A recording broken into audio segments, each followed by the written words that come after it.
After my year in the Philippines, I got my orders and I was supposed to go to Japan for the next year and do the same type of guard duty that I had done in the Philippines.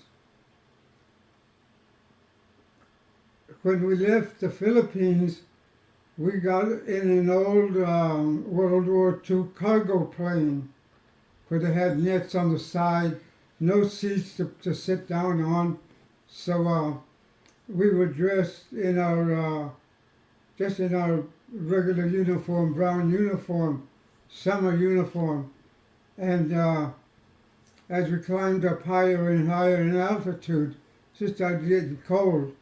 So we had to start breaking out into our sea bags and get some of our green wool uniforms to put on our coat. When we got to Japan, it was actually kind of cold because in the Philippines it was always very hot. We landed in Yokosuka and they drove us into the base, and it was a complete difference from the Philippines. For at the Philippines we had to live in the Quonset huts. In Yokosuka there was a three-story guard building, and there were several companies that had several different duties. One of my first assignments, I guess somebody wrote it down, was to raise a flag in the morning and lower it in the evening. This was done very smartly. It would always go up at 8 o'clock in the morning. So we would get the flag. I usually carried it against my chest with two other people on my side and a bugler a few steps away. We would go outside to the flagpole and stand there very smartly and latch the flag to the cord. Then at exactly 8 o'clock in the morning, the bugler would be looking at his clock. He would point and bring his bugle up, and he would start playing Reveille. Reveille is a get-to-work song. So in the morning, the flag goes up very quickly and smartly. And then after we tied it up, and all three of us would get together, four of us would get together and march very smartly back into the barracks. In the evening, we would go back out, and the bugler would, at sunset, would blow his bugle, and it was usually at 5 o'clock that he did it. And then we would bring the flag, but this time the flag came down very slow, so that that was a routine that we had to follow through. And I liked that, because I used to do that in the Philippines.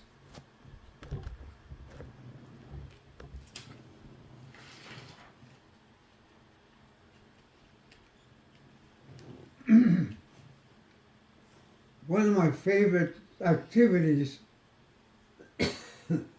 was marching on Saturday mornings, dressed in our dress blues. We would march to the drum and bugle corps, and they played some very patriotic songs, and it would be that was one of my favorite things to do in Japan. When we would march, we would march all around the parade field, and we would do certain drills with our rifles, like right arm, left shoulder, and present arms, and all these different things. And it was so smart with a band playing that cars would stop along the street, and some people would get out and just watch us as we marched all around the parade field. After we marched maybe 2 times around, then we would get close to the barracks, and the drum and bugle corps would stop, and the music would stop. They would march on, and then our sergeant would tell us, like, to port arms, and we would dismiss us, and we'd go back in our barracks and change into our regular clothes.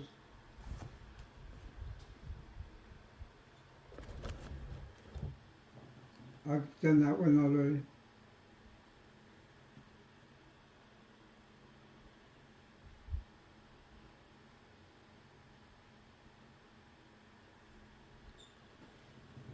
One in Japan, I was assigned to a truck, a brand new 1956 Chevrolet truck, and it had a cage in the back, and I didn't understand the reason for the cage, but I learned very soon. In Japan, the Navy would stop their Yokosuka with a carrier and all its entourage of security, destroyers, battleships, and all kinds of things. So the sailors get to go out to town. Half the ship would get to go out to town one day, then the next day the other half. So those times were pretty busy for us, because you'd see the base was white with uniforms, and I had a Japanese with me all the time, because a lot of Japanese worked on the base and they didn't all speak English.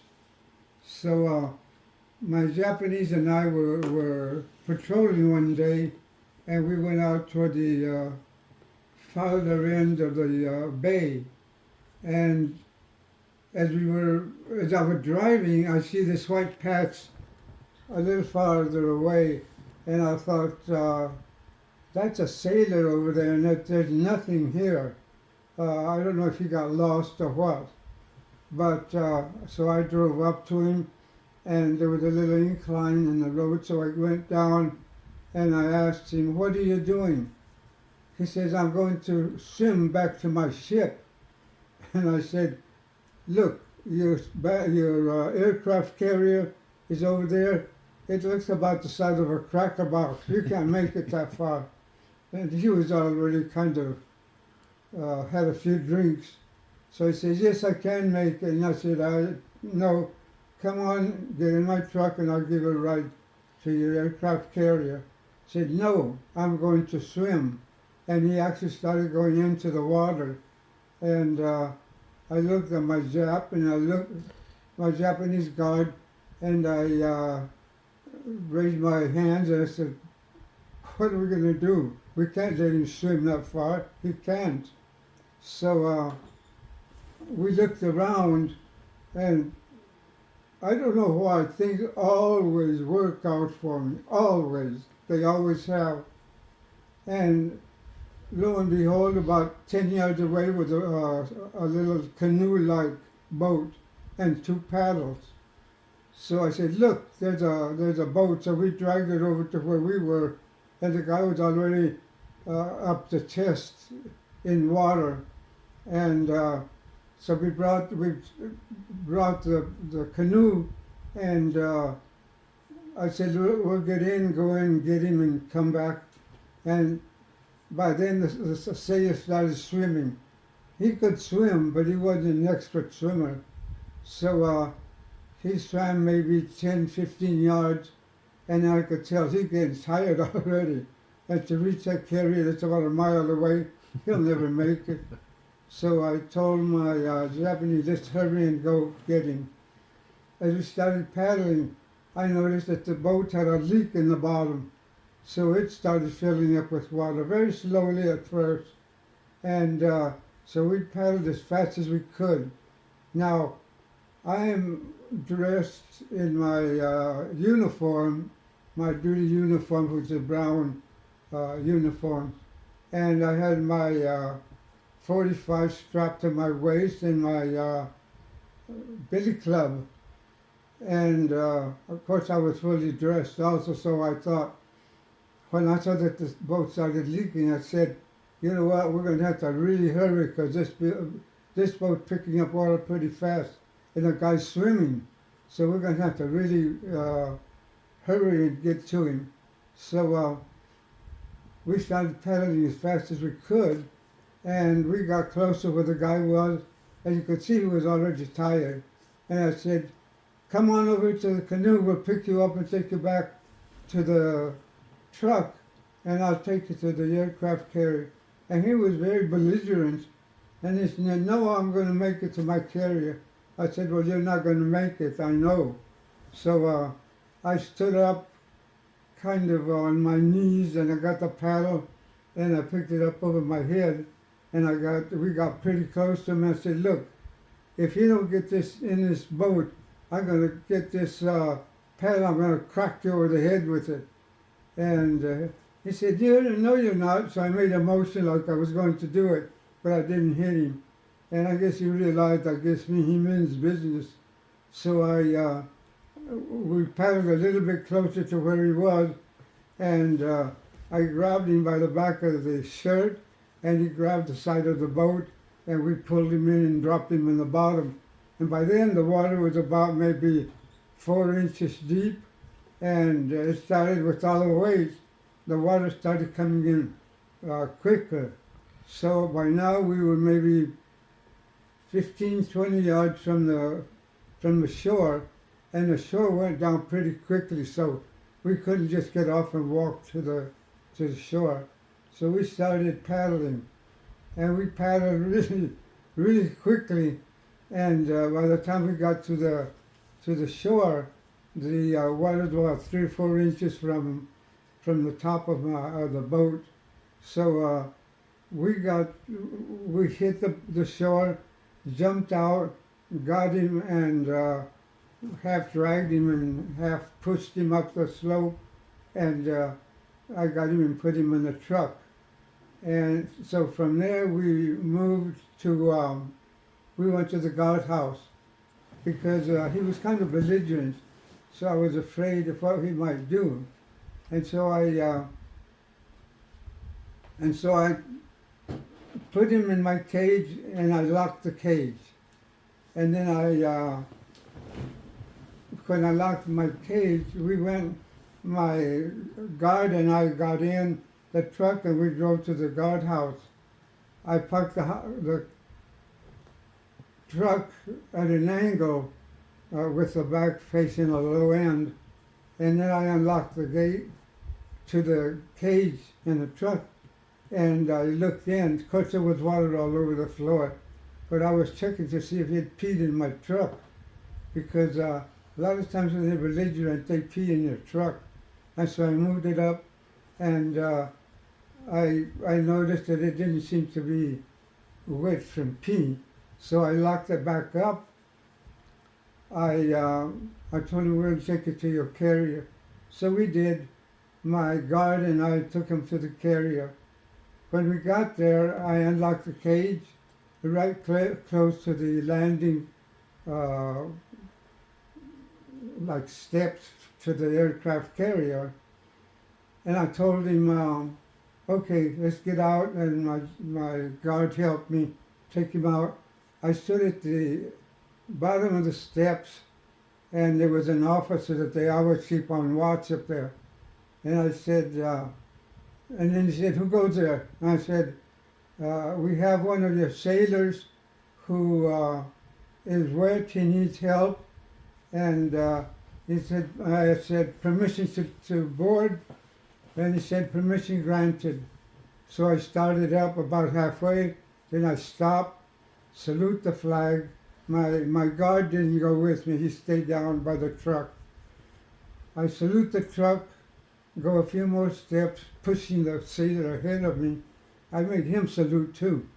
And then when you get to the top, you salute the officer. And I explained what was going on. So he called some of the other sailors from inside the ship. They came out and got him. He was still kind of groggy, because apparently he'd been drinking quite a bit. So they took him down below, and I explained to the officer what had happened. and then I asked him permission to leave, and he gave me permission. So again, saluted, went down, saluted the flag, went back down, and got in the truck. I went to the guardhouse where all of us meet when we go on duty, and I told the officer of the day what had happened. So I said, I'm completely wet. So said, I'm going to the barracks and get changed, take a shower and get changed. So I did. And then the rest of that evening went pretty natural. You know, we still had to deal with a lot of sailors that they go to town and they get a little drunk, and then sometimes you have to give them a ride to their different ships because there's a lot of ships there. And so the rest of the evening went pretty well. The next morning, we go out for guard duty. Well, not for the guard duty, for the inspection at the beginning.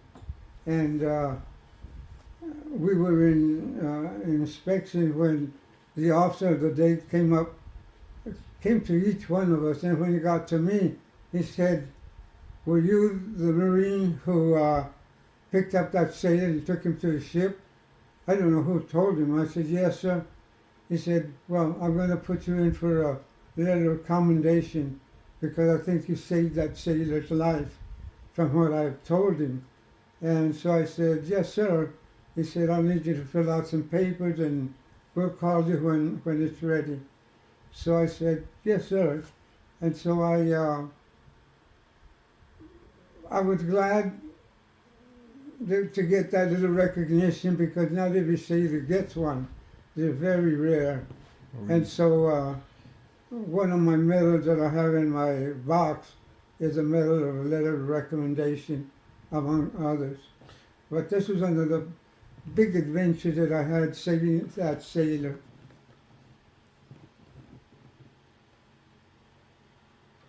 Was that all right?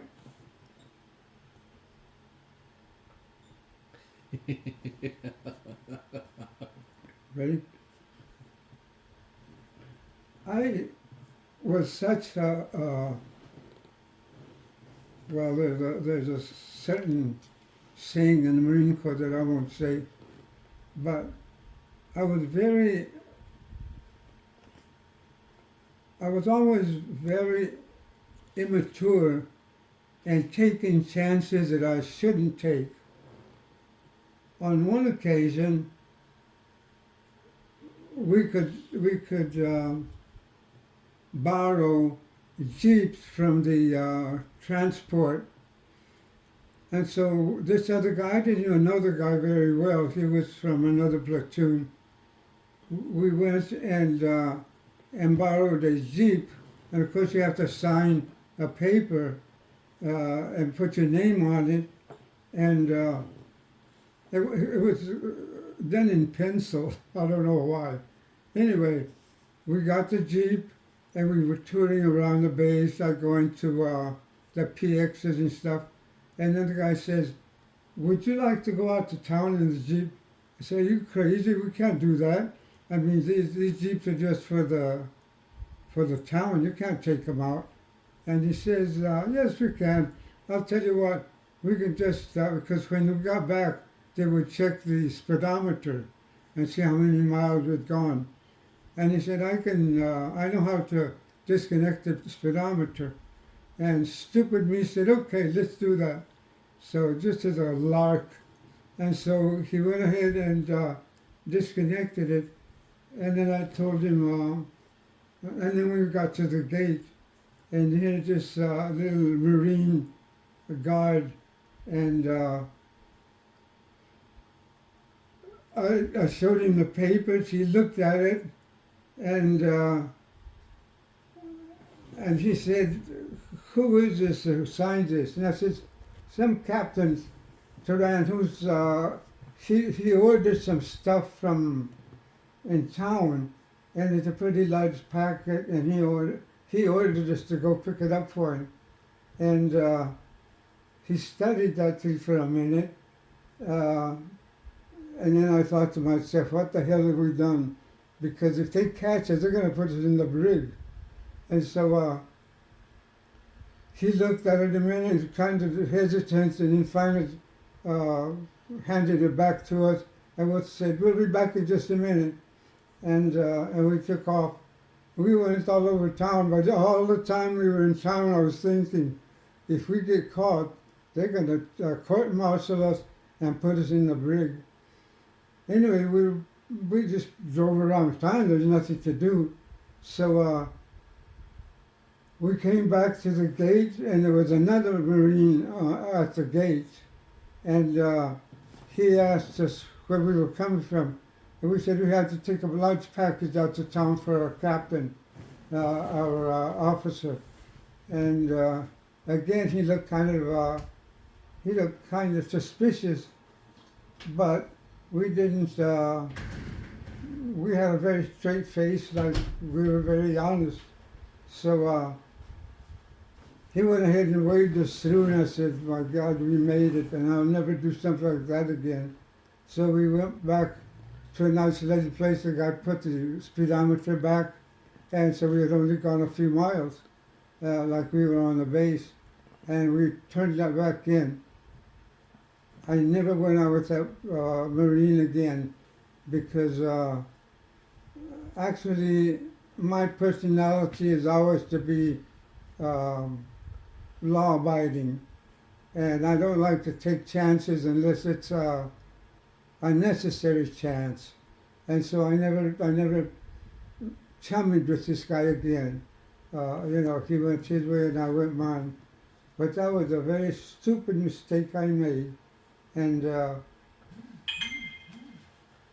was glad we didn't get caught. Was there anything else for Japan? Because we're going to go back into Camp Pendleton now. I remember you watching Mount Fuji as you left Japan, and you helped some fishermen once. Was that Japan or was that Philippines? I can talk about my playing baseball there. Yes. In our, you ready? Yep. In our barracks, we had several companies, because it's a third floor building. And we were talking, and one day they had a baseball team. And so I said, I played baseball before, so they got me on the team, and I was a pitcher. And so we played quite a few games, and I was a pitcher, and we just enjoyed playing baseball, and we had, like, one guy was a Portuguese guy, we had a Japanese on our team, an American Marine, Japanese, and we had different nationalities.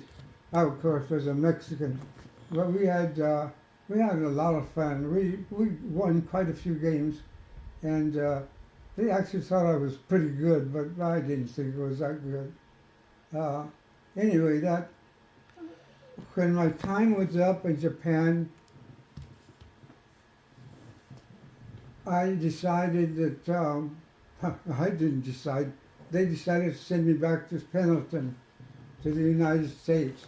So,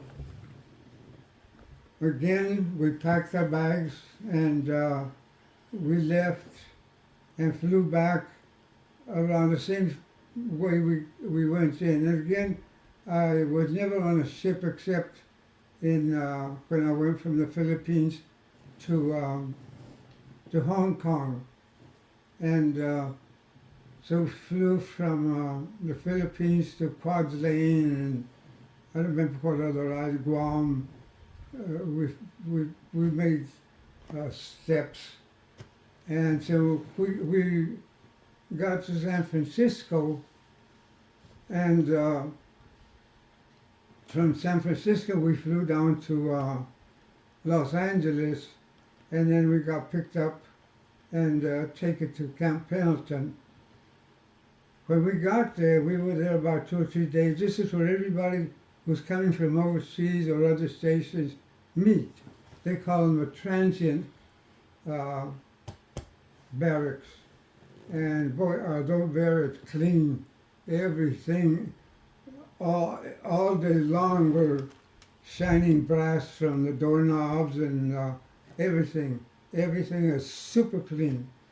And then one morning, the guy who was in charge, they walked in with his clipboard, and there were probably about, I don't know, 40, 50 of us there. Maybe not quite that many, that had come in from different places in the world, and now we were going to be assigned to places, maybe another camp somewhere else, like in West Virginia or somewhere.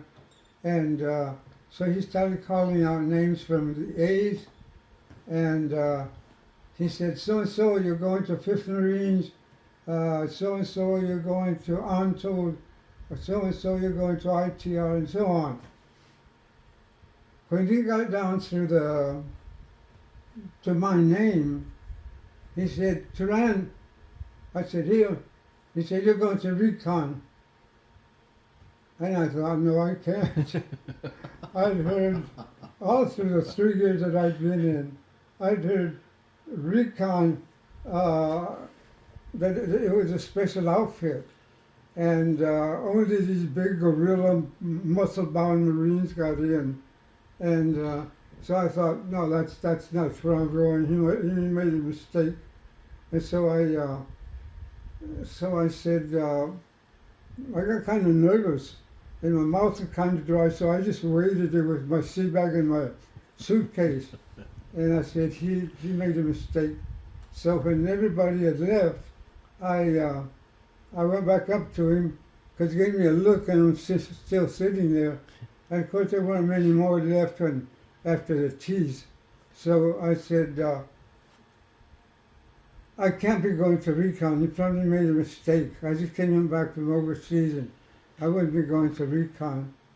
And he asked me, what's your name? And I told him. And he looked on his list, and he said, Teran. He said, you're going to recon. Now get your stuff and get out of here. I said, oh my God, how am I going to do this? So I got my suitcase and my sea bag, and there was a bus waiting. They were going to distribute people all over the base. And so I put him on the bus, and I thought, no, I can't be going to recon. So he left people at a lot of little camps that we had.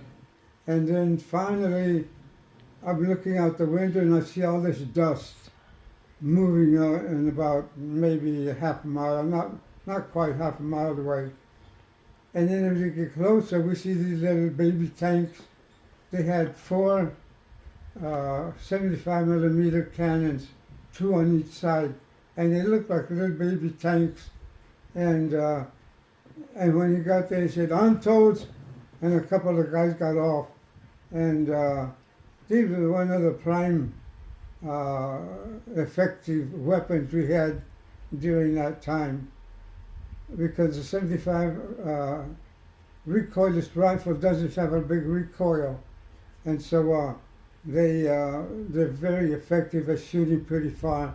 So a couple of guys got off there, and I said Antos, and he had mentioned Camp Horno, and this is Camp Horno.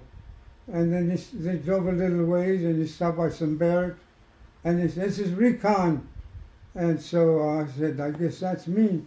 So I was the only one that got off. And so I got off, and I walked up toward the barracks, and I expected these huge Marines to come out. And I walked toward the barracks. I saw this one skinny-looking Marine standing there. And he said, "Hi," and I said, "Hi." And then he saw me with my bags, and he said, "Are you a new member?" And I said, I think so. That's where they assigned me. And he said, this is recon. This is our barracks." It was a nice barracks. And he said, "There's an empty rack right inside the door." And so I said, "Thanks." Then I looked at him and said, "Yeah, I don't." He didn't look like a mean muscle bound Marine. So that kind of helped me uh, think that maybe this wasn't such a bad idea. So I got in, I put my bag and my suitcase down, I took my wallet out of my pocket and threw it on the bed, and got my towel and I went in to take a shower. When I got back, I looked and my wallet was gone. And that was, you always, or at least I did, I always trusted people. A Marine, you're supposed to be very honorable. But I knew from working in the brig in the Philippines, not all Marines are very law-abiding. And so then there was nothing I could do. My ID was in there and a couple of pictures, and most important, my ID card was there.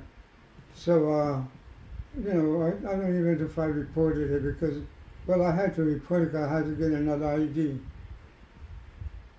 About 3 weeks later, I got a little package in the mail, stamped San Diego.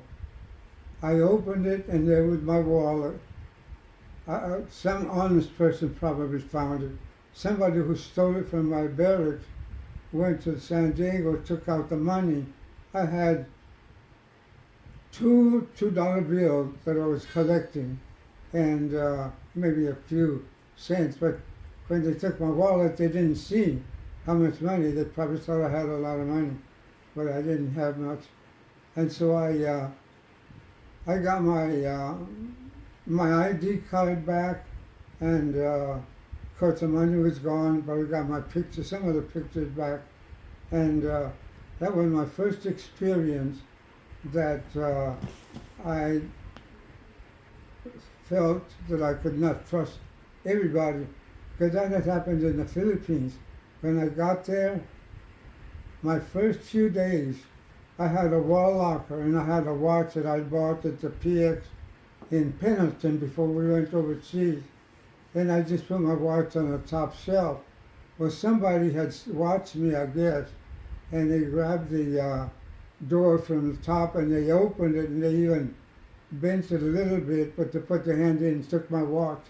And I was pretty disappointed that there were people that would steal something like that. And but that was my second lesson on having something lost. Otherwise, everything was pretty honest.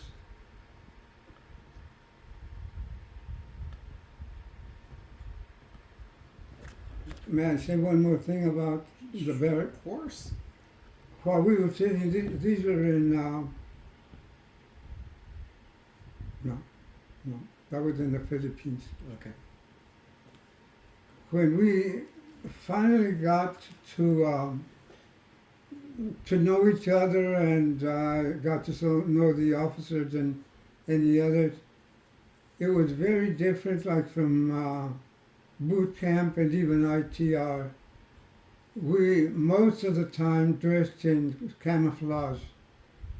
Recon is like the Navy SEALs is now. We were a special outfit that did extraordinary things that other Marines don't do. The other Marines, like, they fight in squads or platoons, and they're all together, like in a firefight against the enemy.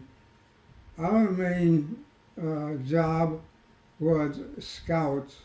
We were actually scouts for the 5th Marine Regiment, and so they gave us our outfits, which were camouflage. Of course, we had our other one too that we wore around the base, but when we went on these patrols, we always wore our fatigues, our camouflage, and we never wore a helmet. We took the cover off the helmet and tied it around our head, and we were given a what we call a grease gun, It's a small submachine gun with extended, or you can extend the the part to go on your shoulder, and it's only about maybe 15 inches long, and it's got a magazine of about 15 shots, and we called it a grease gun because it looks like a grease gun, but that was our weapon of choice, because being recon means you gather intelligence. You don't go out to fight the guys that are there. You go in to find out what they're doing, and then you report that to your commanding officer, who tells the 5th Marines or whoever you're serving, the enemy's over here, they have this, they have that. So this was the little submachine we had was what we were supposed to use, and only in an emergency. If somebody came upon us suddenly and we had no other choice, you'd shoot, but otherwise you are very quiet and just move very stealthily on your patrol. I used to like to shoot that little grease gun. It's a 44 caliber, not a 30 caliber like the regular M1 rifle. So when it shoots, it kind of, boo, boo, boo. And so we get in on the passenger side of a Jeep, and then it would drive us to a range, and every once in a while this little character would jump up, paper or cardboard. We'd shoot 3 or 4 rounds at it, and to me, it was all laughter and fun. I never believed that anybody could harm us. And so we would go through all this. Then we were also given a K-bar instead of a bayonet. And so our K-bar we carried everywhere. We have a K-bar coming up. Okay. And so this was, they had, the little Greeks had fixed sights. Now in an M1, as you fire, you see where your shot hit, and then you adjust your elevations to bring it up, or your windage to bring it to one side or the other. This one had fixed sights. So you shoot at a target and you see where you'd hit. Sometimes they were pretty close to the bullseye, sometimes they were way off. So you would watch your shot, and if it was, say, at 5 o'clock, then you would just nothing to change. You just move your gun over where you thought the bullseye was. And that way we would learn, if we had to shoot, we would learn where, more or less, where the bullseye was.